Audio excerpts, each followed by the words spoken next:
say about Kevin? You said something again. Oh, can anybody hear me? I know we're gonna have some scragglers. That's fine. We'll get hidden. My dad did. Hey.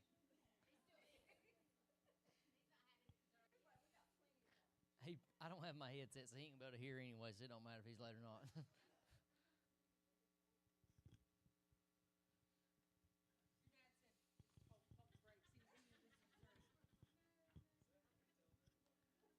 From the man that's retired and don't have anything to do.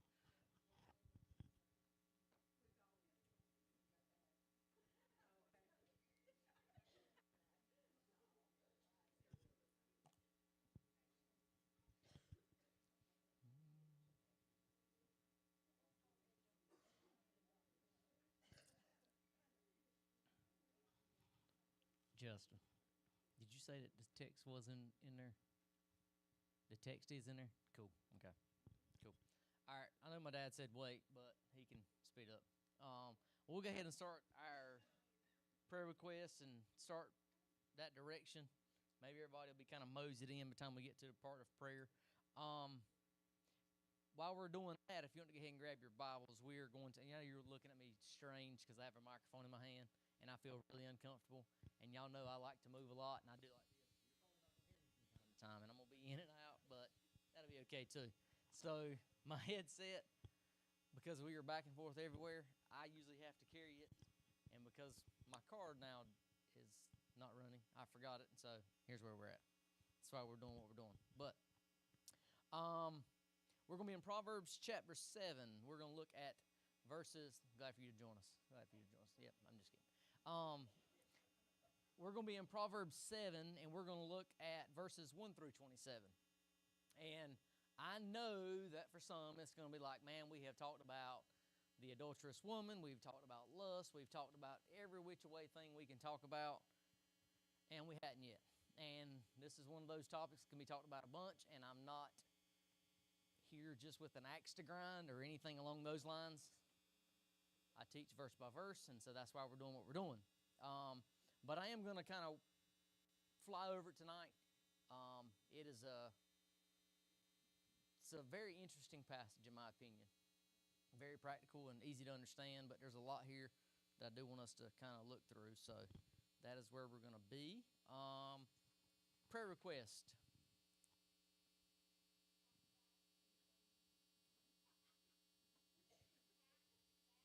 Pat Bass.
Let's pray. Holy Father, I want to thank you for this day and this opportunity that you have given us to be able to come into your house. And Lord, just thank you for the laughter that is in this place, and we get to enjoy each other's company and fellowship. And thank you for the food that you've given us. Thank you for giving us this day our daily bread, Lord. And just thank you for your word and its power and giving it to us, Lord, to be able to correct us and to point out the places that we fall. Lord, we are thankful for that. Lord, thank you for your spirit that you have given us. Thank you for the direction of your spirit and your word. Lord, let this time be an opportunity for us to grow and to see more of who you are, and let us grow in our relationship with each other. Most importantly, let us grow in our relationship with you. And Lord, just thank you for that which you're doing in this place and in this people. Lord, I'm just asking you to be with each and every person here tonight. And Lord, I know there's Miss Pat. Be with her as she prepares for her surgery, and continue to be with Jimmy's dad in his recovery. Lord, I know there's many others that were maybe not spoken of, that have things going on and that are dealing with just living in a fallen world. And Lord, just asking you to be with them, to help them to be able to see your goodness, to feel your power, and to feel your love throughout this, and let that which they're going through grow them to be more like you. Lord, we love you and thank you for everything. Amen. All right. So,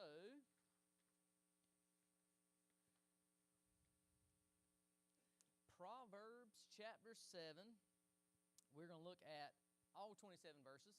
And before we do that, though, I do want to recap just one thing from last week. Ideally, and I said this last week, but obviously we covered quite a few verses last week, and covering 27 tonight is a huge task for me because I usually do small chunks. I'd rather go deep than go wide, but ideally the passage last week that we covered and the one that we're going to cover this week would be taught at the same time and in the same sitting. But it's obviously on account of time we couldn't do it, so we're going to break it up because they do kind of go hand in hand. And so the main thing that we talked about from our passage last week was that of lust and what it looks like and how we define it, and how that, I know some that were here last week are going to say, well, what you said last week kind of is the opposite of what we're talking about this week. It's not the opposite. It's just from a different perspective and different point of view. And, that's one of the things that I talked about recently with somebody, is that anytime that you preach a text, the goal was to give the main point of the text, but, there's you could obviously say tens of thousands, if not millions, of other points that could be made from a text. And so I won't be able to cover all of them, but one of the things last week was that of lust. And we defined lust as a strong sinful desire that seeks to possess something God has forbidden or is outside of God's design. So we can desire something, and obviously in the context of last week's passage, and in the context of our passage this week, if it were to roll over, is the lust from the sexual perspective, wanting something that is not ours to have, okay? And that's the context in which what we're talking about. But you can lust for anything, because as you recall, do not covet is what? Is in one of the 10 commandments. And so if you look at the Greek text or the Hebrew text, it is actually the same word when you think about it that capacity. Lust and covet are the same word. And so you can want anything, and not just the sexual desire of wanting another woman or another man, but you can want anything in a way that is displeasing and that is sinful against a holy God, okay? And so understanding that, you might have thought last week that, we talked about lust a lot, but, I don't lust after another. I heard, I was watching a Q&A that I think it might have been the one that me and Kevin had kind of conversed back and forth with, and John Piper was on it, and he was saying that, the lust or the sexual component was not one of the things that throughout his ministry, and he's been in ministry probably 50-something years, that he really struggled with. And that's not to say that it's not a temptation of some people's, but all people struggle with something. But that don't mean that all people struggle with the same things to the same degree. And his was not. He didn't lust for women like what some men do. His struggle that he wrestled with a lot was that of anger. And so, we can all want things, in different capacities. So it's not necessarily got to be a woman or a man. You can want and say, hey, I would love to have, that job or that house or, that amount of money. And you can want it to a certain degree that it becomes a sin against a holy God. And here's how that generally happens, right? It's not just saying, hey, they want something and that's a sin, but when you want it to the degree that it's against God is generally when it changes your pattern of life, okay? And I'm not going to say that if you want something a little bit, you're not coveting it, but generally it's most evident is when you want something to the degree that it changes a lot of your life, okay? So the obvious thing would be if you want this promotion or you want this job to a unhealthy degree, meaning you do everything now to be able to get that at the expense of losing your marriage and not being the right dad. You see what I'm saying? And so you can want anything too much. And it goes back to the definition that I think about a lot, and it really puts things in perspective. Sin, when you boil it down, is obviously when we miss the mark. That's what it means. Hamartia in the Greek meaning miss the mark. That's what sin is by definition. When you look at sin, generally speaking, too, it's really a good thing that was just taken to an extensive degree, right? With lusting, you can want things and say, hey, that would be nice to have, but that does not necessarily mean you're sinning in that capacity, okay? And even what we're going to look at tonight, this is why I said if we had the time last week or whether we had the time tonight, to be able to put these passages together, to preach it from one perspective, at one time and in one sitting, we could see the lust. A lot of times people think that lust is only from the man's perspective and it's from the sexual perspective of the man, right?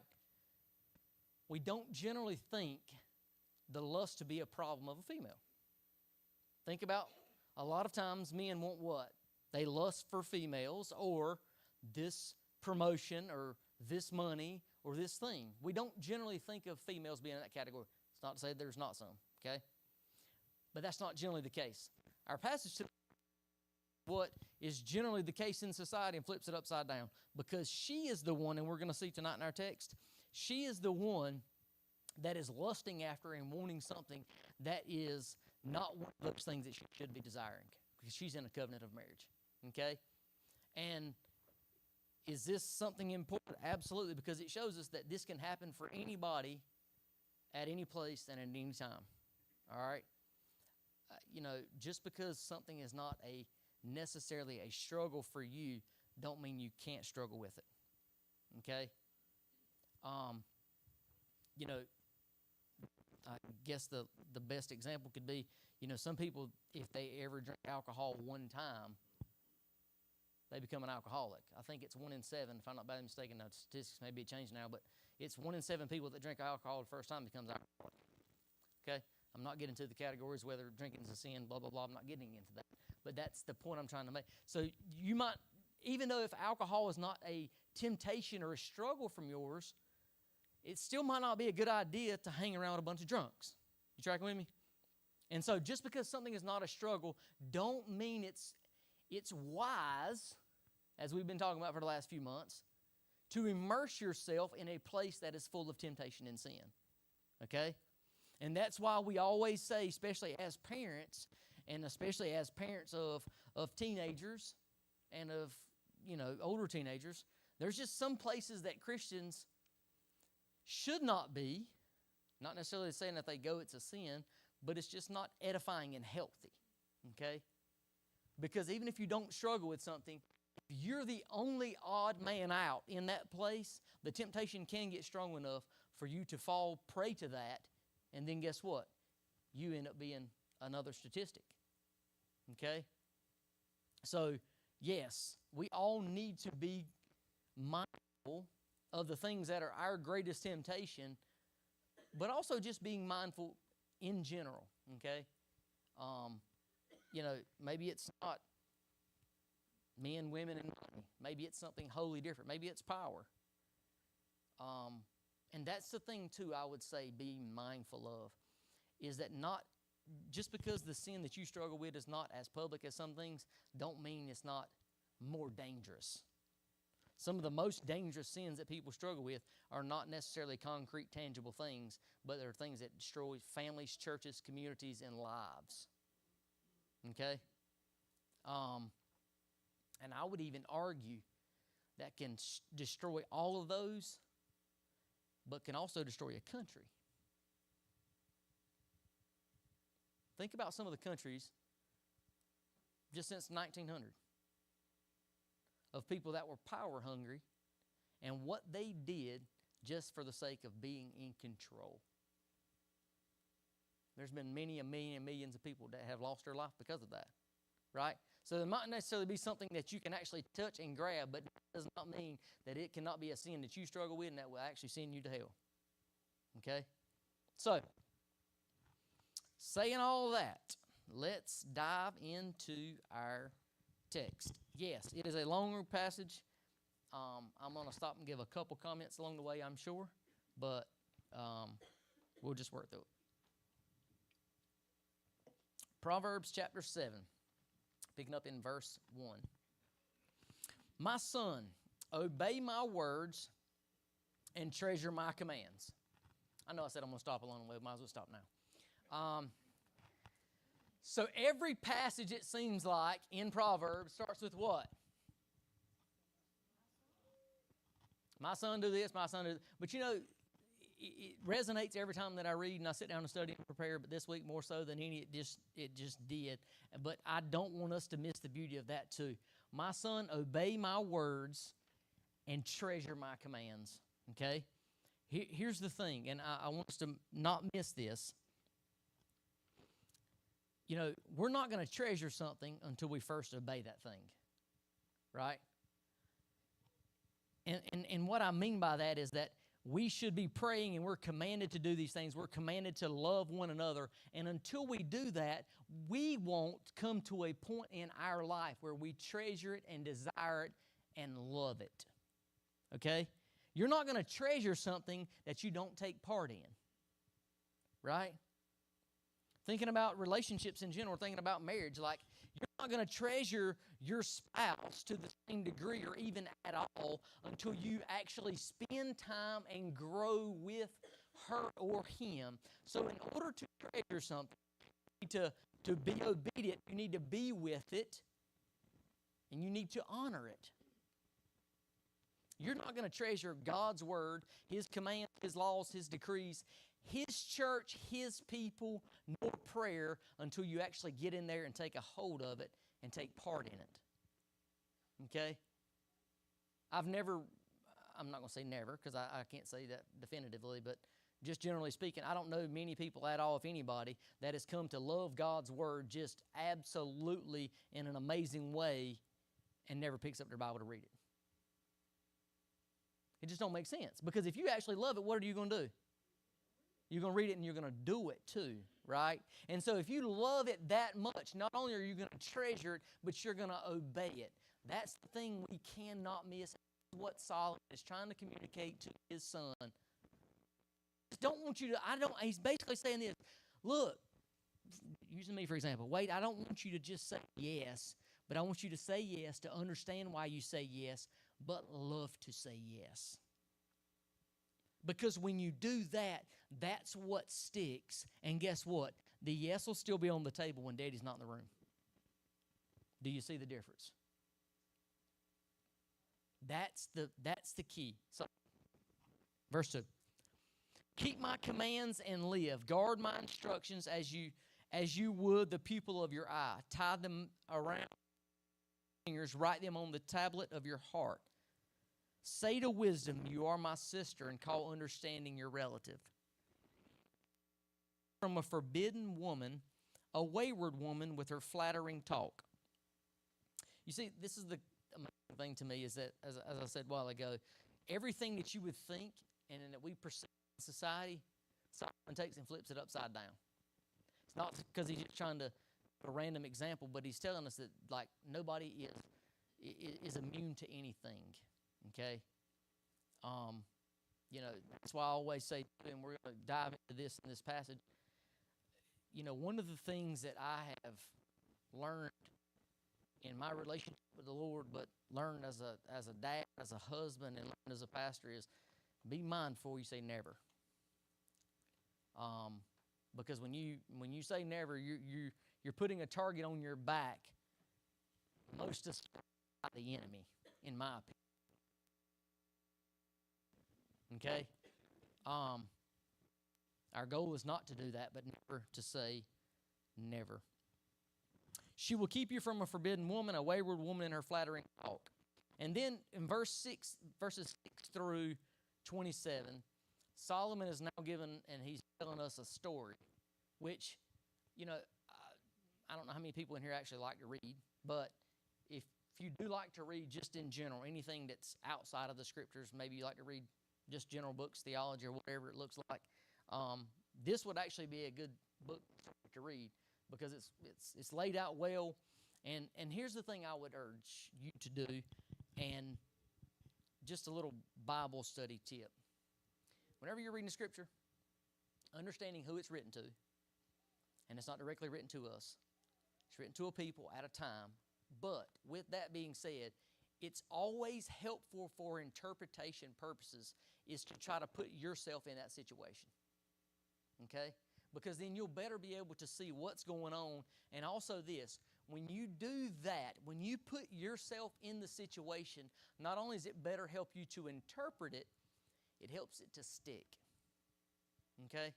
It'll help it to stay, and that is the goal. Y'all don't come in here just to hear something that makes you feel good for an hour and then leave and think, I'll never remember anything else. No, the goal is to hear something, and not just to hear it, but to remember it and so you can apply it. So likewise, whenever you're reading the Scriptures, that's why it's so important. What does David say that is so important to do? Doing what day and night? Meditating on God's Word. What does that mean? It does not mean you sit Indian style in a room and hum with your fingers out. It means you actually think about what you've just read or what you just talked about with somebody. If you want to meditate on it, you sit back and think, okay, here's what I just processed. It helps it to stick. One of my mentors from afar, that was what he said was his greatest and most fruitful time of sermon prepping.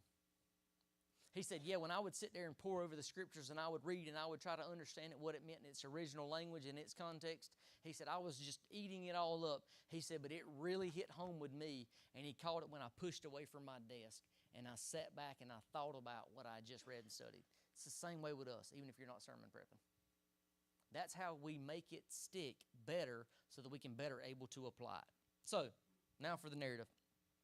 Solomon says to his son, at the window of my house, I looked through the lattice and I saw among the inexperienced, I noticed among the youths a young man lacking sense.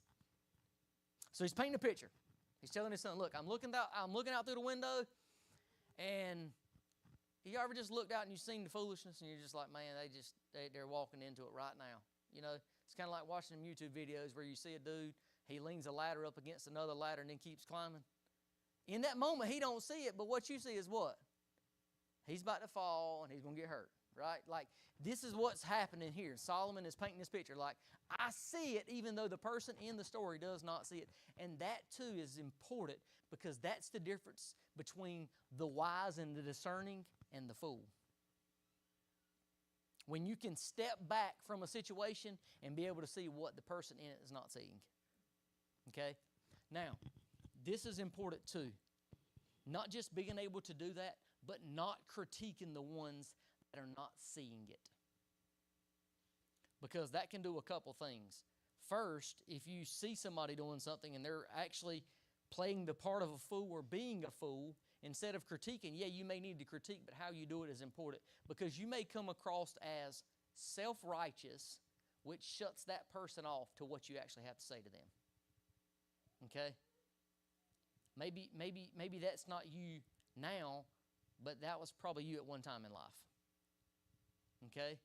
And so we just need to understand that as we're trying to help and mold and shape other people, what we actually call discipleship. It's not talking down to anybody, it's talking with somebody. There's a huge difference. It's the same way you talk to kids and to a spouse. What is one of the things that they'll tell you to do, and I probably don't do it nearly as much as I should, but when you're telling a kid something and when you're trying to discipline them and you're trying to share words of wisdom with them, to do what? Why? Because in their little minds, they're having a hard time understanding why you just spanked them or why you're about to. Not only they're trying to process that, but you're looking down on them in a demeaning sense. They say get down on their level. It's the same way if you're wise and you're talking to somebody that is not wise, or if you're a more mature saint talking to a less mature saint, or you're talking to somebody that struggles with a sin that you don't struggle with. Don't make them feel like, well, you're the only person in the world struggling with this, and like, you just need to get over it. Because the reality is, likewise, the shoe can be put on the other foot. They may not struggle with something that you struggle with. And what you're doing is you're actually shutting yourself off from an opportunity to help someone, which honestly, in the future, they may be the one helping you. Okay? And this is what Solomon is doing to his son. He's telling this story from a perspective, but he's not necessarily just saying what's going on. You know, just being mindful of how we communicate these things. So, crossing the street near the corner, he strolled down the road to her house.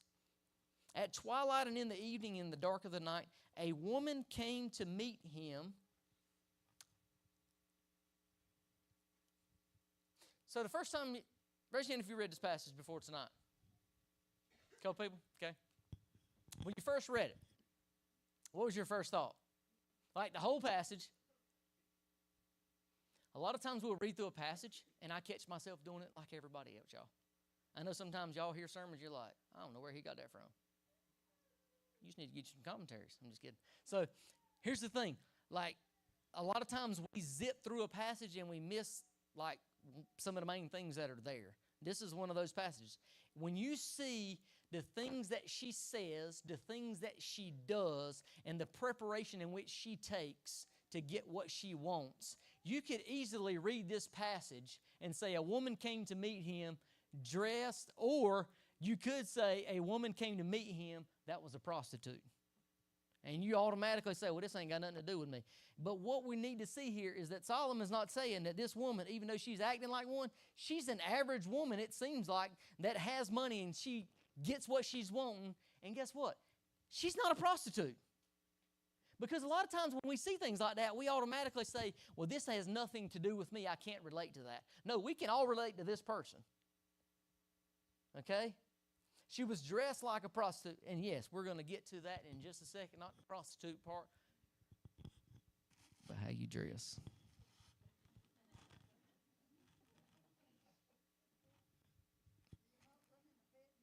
Come on now. Talk to them about it. I wasn't going to put it like that, Miss Paulette, but you hit the nail on the head. She said that. So a woman came dressed to meet him, dressed like a prostitute, having a hidden agenda. Now, there's something else there I think is greatly important. The foolish person a lot of times does not see this. Who made this recognition in this verse? Solomon, the wise. Okay?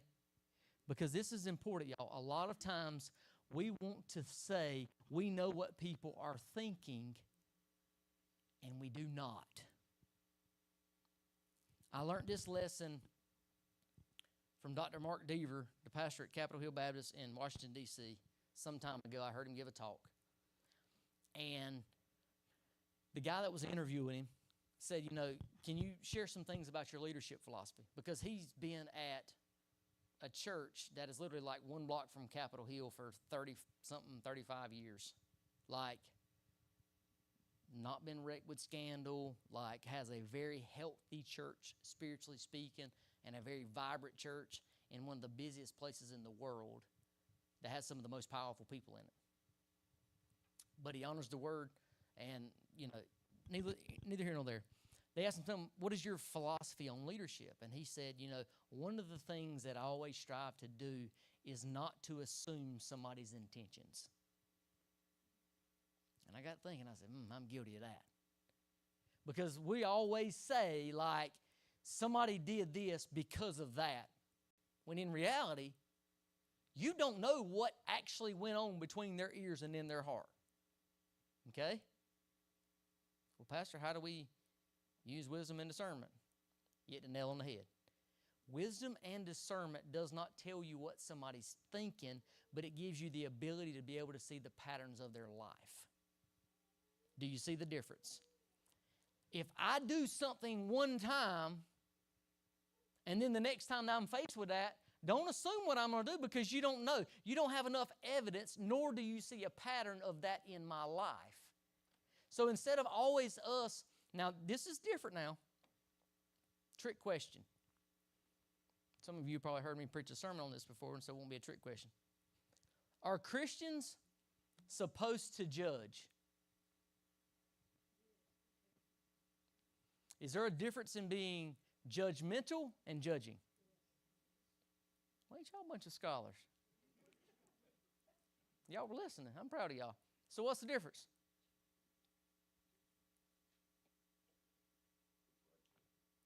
Say it again. Yes. So check this out. As Christians, we should judge a tree by the fruit it bear. Why? So we can help you and help you to see the things you're not seeing. Now, what Christians are not supposed to do is being judgmental, which means, do you see what that chick over there has got on? What's she wearing that to church for? You know what I'm talking about? That's being judgmental. You're not going to that person and addressing a sin or a fault in hopes that whatever they're doing or whatever they're struggling with, they'll turn from that and not do it again.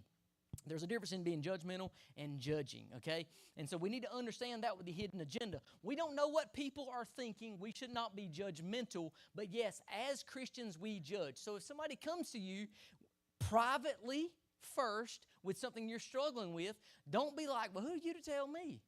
No, they do that. Why? Because they love you, and why else? What's the main reason why? The Bible tells us to. Okay? If we don't judge a tree by the fruit it bears, anybody can say that they're a believer and they're a Christian, they come to church some, and guess what? They're free to do whatever and be in any type of leadership, and that's not the case. But as Christians, we should judge a tree by the fruit it bears. We should not be judgmental. But as wise and discerning people, we should be able to see people's hidden agenda by looking at their life and the patterns of their life. Okay? I know it's a random example, but it's kind of extreme, but you'll get my point. Don't get marriage advice for somebody that's been married 7 times. Do you get what I'm saying? Don't get financial advice if somebody's been bankrupt 4 times. Did y'all get the little irony of that? Our president's a billionaire, has been bankrupt by 5 times. It's neither here nor there, but that's whatever it is. But you get my point. The foolish people could not see the agenda of this woman. It took Solomon looking out of his window, seeing that, making an analysis. How? Because obviously by the story and the narrative we've seen, this is not her first rodeo. He said the young and the unwise, or even he could have said the foolish, because he didn't see all the signs. What did he see? Let's just paint this picture, okay? There's this 21-year-old college kid walking down the street. And this 45-year-old lady that looks really nice, that is dressed to the nines, runs up, and she don't say, hey, you want to come back and let's have a movie and watch? No, what does she do? We're going to see in just a second. She runs up, grabs him, and just says, hey, let's go do the thing. And the 21-year-old, what do you think he's going to be like? Can't do it. What's most likely going to happen? You got somebody that is extremely wealthy. How? They put leanings on a bed that nobody else has. They eat meat for a feast that nobody at that time really feast. Like she had all of these things. So from the foolish person's perspective, guess what? He's hit the jackpot. But from the wise person's perspective is you're being extremely foolish and you should see through this and see what's taking place.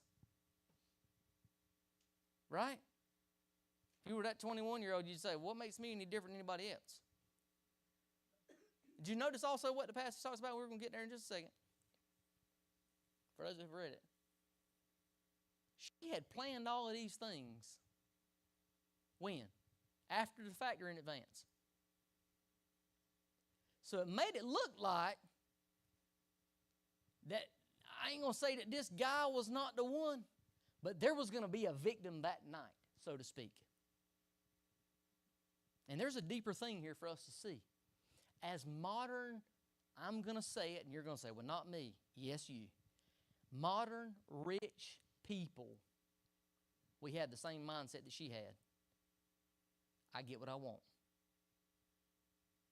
Well, Pastor, I'm not rich. If you've got clothes, food, a house, you're richer than about 99% of the world. They would consider us what? Rich. And so here's the thing. It's more than just lust, the sexual activity, and all of the things that take place. There's an underlying thing here that Solomon, I think, is trying to show us too. Like, we don't and we shouldn't get everything that we want. Okay? So, let's continue on. Verse 11. She is loud and defiant. Her feet do not stay at home. What do we call that? Begins with a B. No, it's not the ugly word. Some of y'all started smiling. What's wrong with y'all? Busybody. You ever known that person? They into everything. They know everything. You ever met that person? The person that's into everything and thinks they know everything, guess what? They usually don't know anything. And they're into everything because they're discontent. Do you see that? This is this lady. She's married, and obviously she's not working a job right this moment. She's working something else, but it ain't a job. The man that's off on the journey is probably the one that's bringing home the bread, and she's just out doing what she wants to do. She's being a busybody. Okay? Here's the thing, y'all. It's a little side note. We need to be good stewards of our time. If we do not allot our time well and put our time in the right place, guess what? Satan will help fill that for us. And when he helps fill it for us, it's not going to be something that is edifying and good. So if you find yourself sometime in the future or tomorrow or tonight with a little free time, do something constructive as compared to doing something destructive. This is what she was doing. She didn't take her time doing anything good. She took her time to do something that was not good. Okay? She's a loud, busybody, so to speak. Verse 12. Now in the street, now in the square, she lurks at every corner. She grabs him and kisses him. She brazenly says to him, I've made my fellowship offering today. I have fulfilled my vows. What is she saying here? It sounds like that, hey, I've fulfilled my religious duties, and I'm an upright, upstanding person is kind of what she's kind of making it sound like to say. But here's also the other point. She said this, but here's the other part. Back then, during fellowship offerings, people would have a tendency, those that were doing things for the wrong reasons, they would take some of the meat that was left over and eat it and cook it for themselves. And so that's how we're going to see in just a second. She had this feast prepared for them. She's made her little offering. Why? For lack of better terms, she's checked off that box. You get that? Raise your hand if you ever just checked that box off. Y'all can raise your, I ain't talking about going to sleep with nobody and making eating a sacrifice feast. Y'all look at me like, man, I ain't never done that. What's wrong with the preacher? What I mean by checking the box is that we live like sin, we live like the world, and we go to church just to check the box to make ourselves feel good, and it does no good. You tracking with me? This is what she's doing. She's living like Lucifer.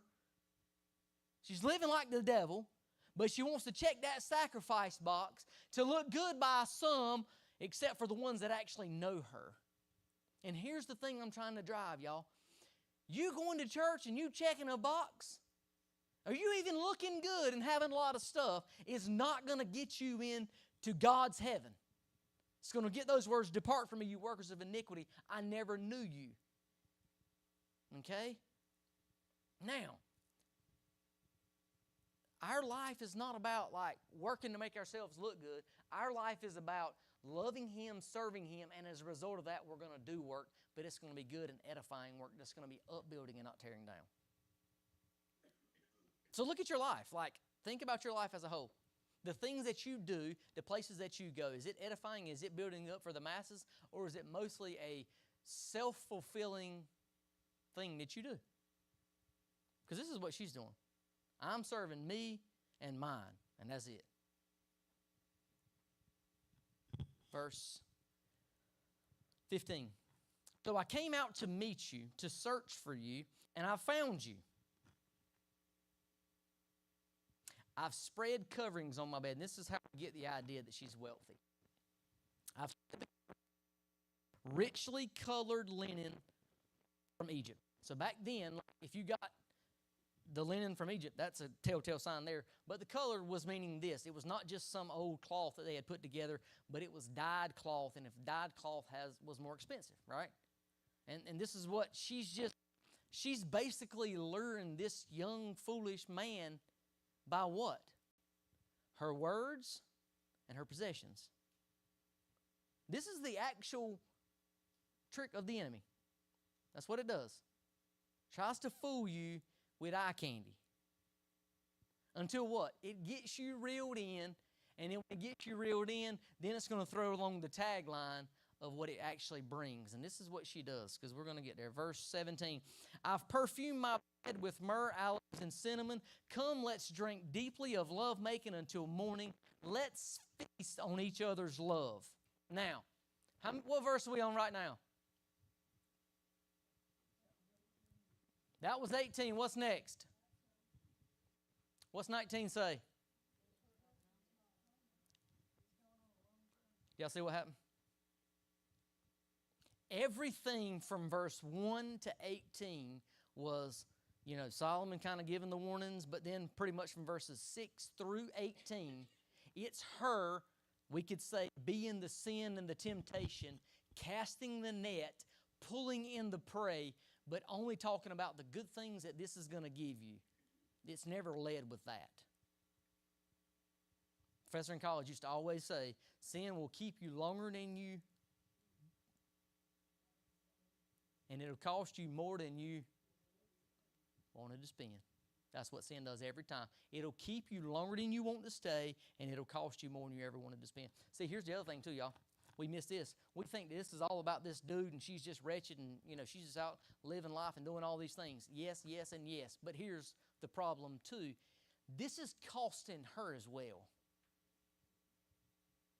She's building up wrath too for herself when she faces God.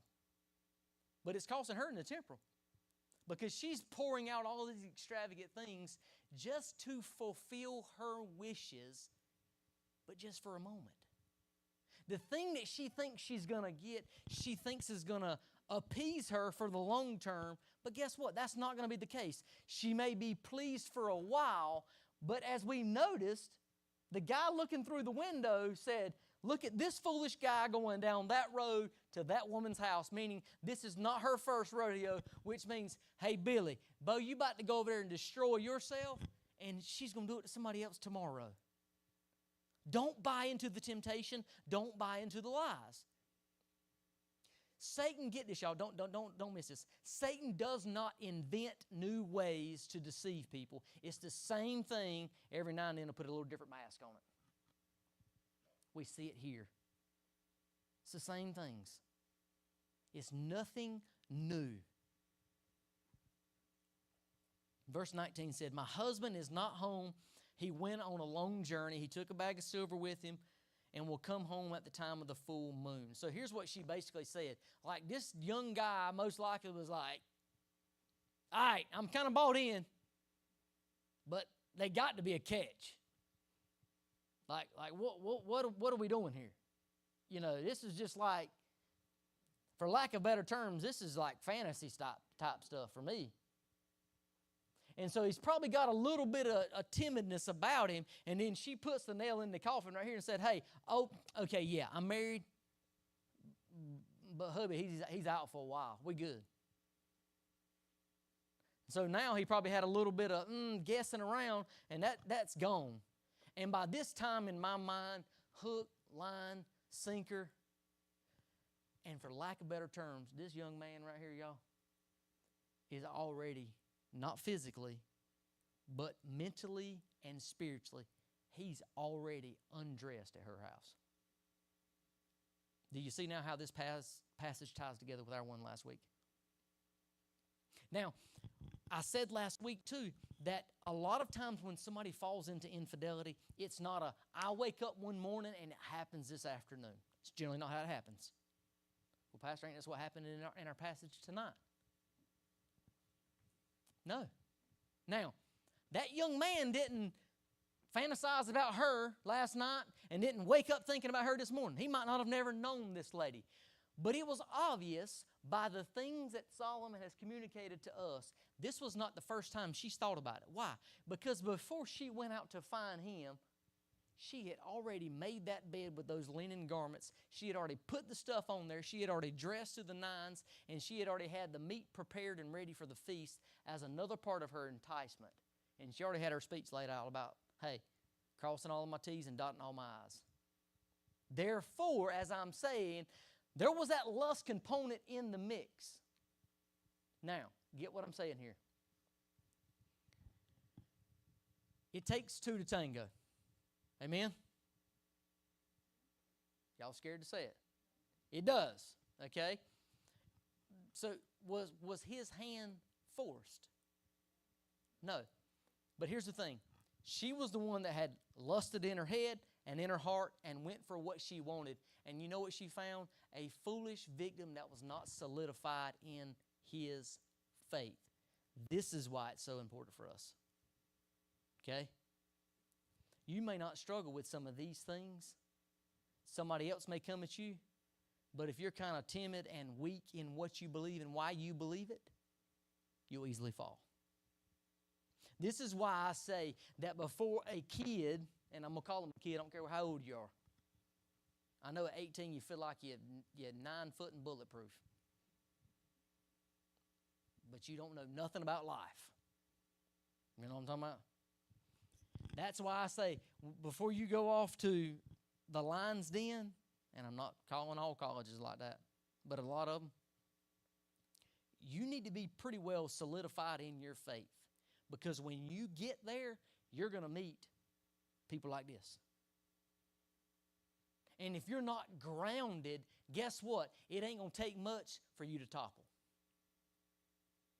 That's why there's people that y'all probably went to school with, people that I went to school with, they look like pretty good people in high school when they went off to college and they come back and they were never the same again. Because they did not have firm convictions in what they believed and who they believed in and why they believed in them.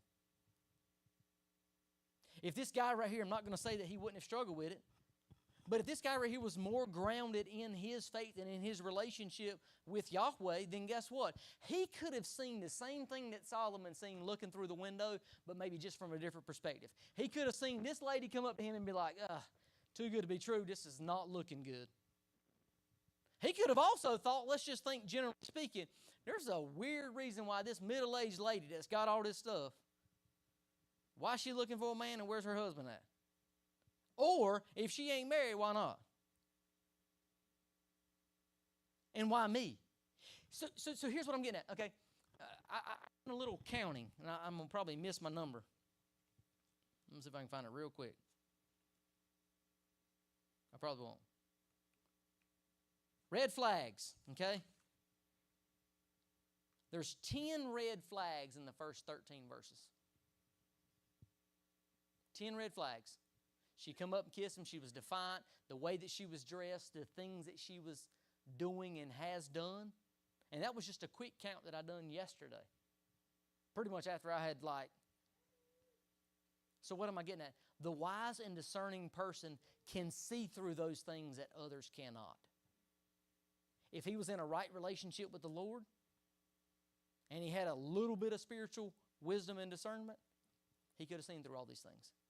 Now, am I saying if you're redeemed, you're not going to make mistakes? No, that's not what I'm saying. But there's a lot of these mistakes that you would not make.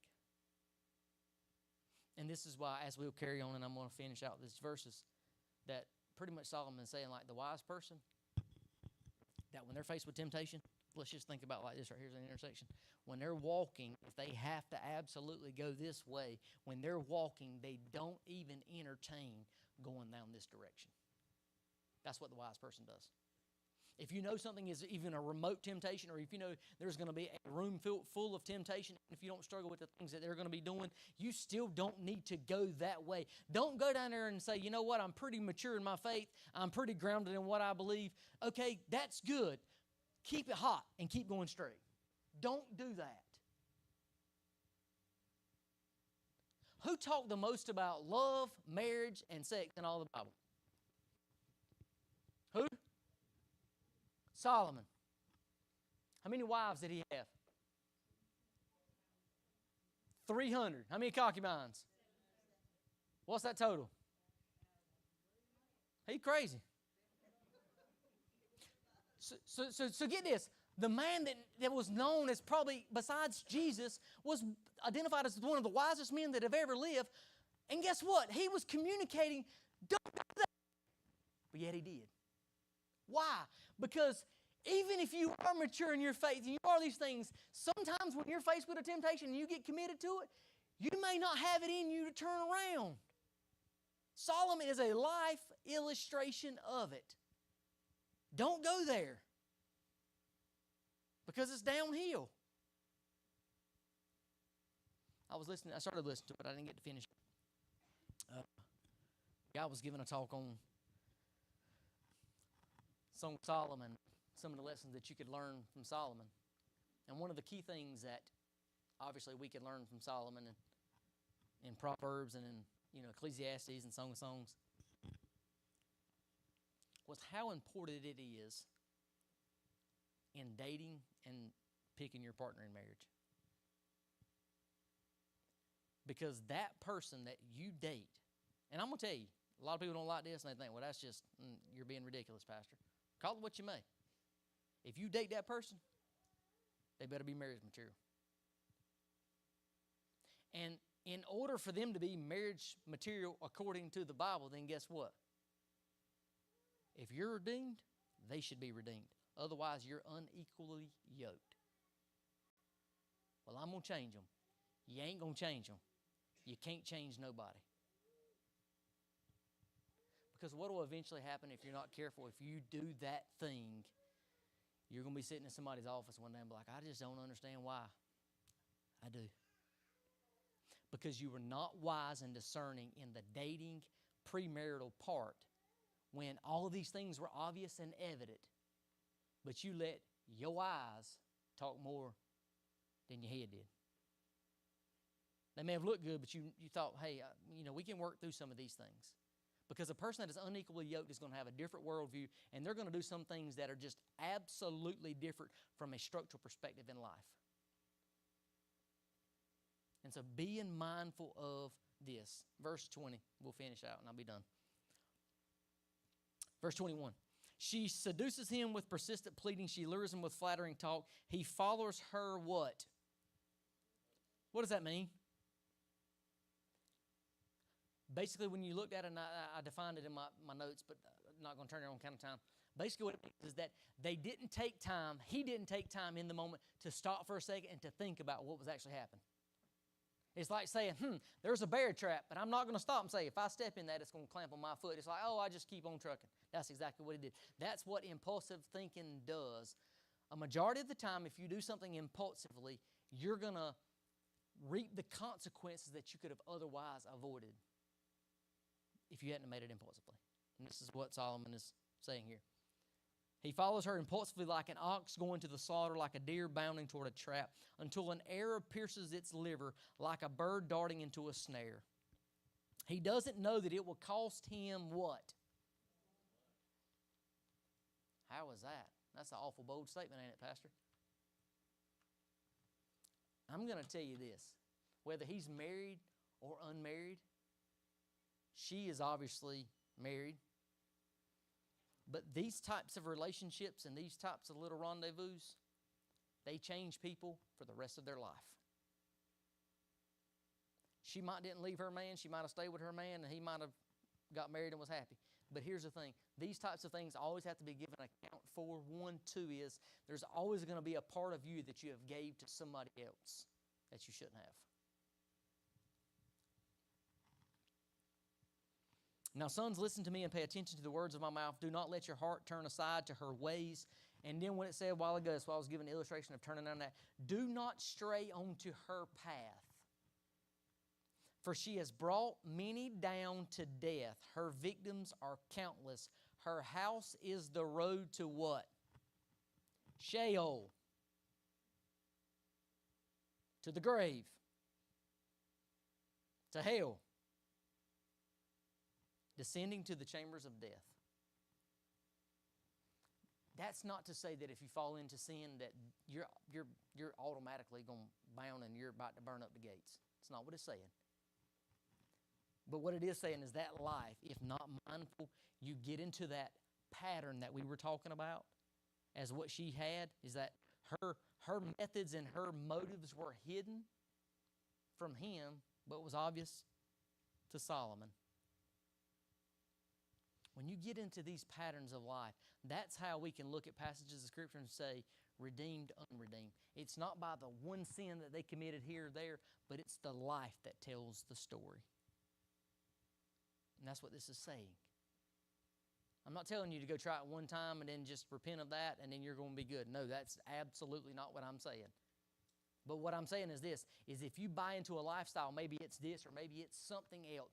If you flirt with it and then you eventually take part in it and then that becomes your life, your idol, that which you lust, that which you run after, basically that thing is your Lord and your idol, and that shows who has your heart and who does not have your heart. Okay? So hopefully by this pretty long passage we've seen the things that Solomon wanted us to see.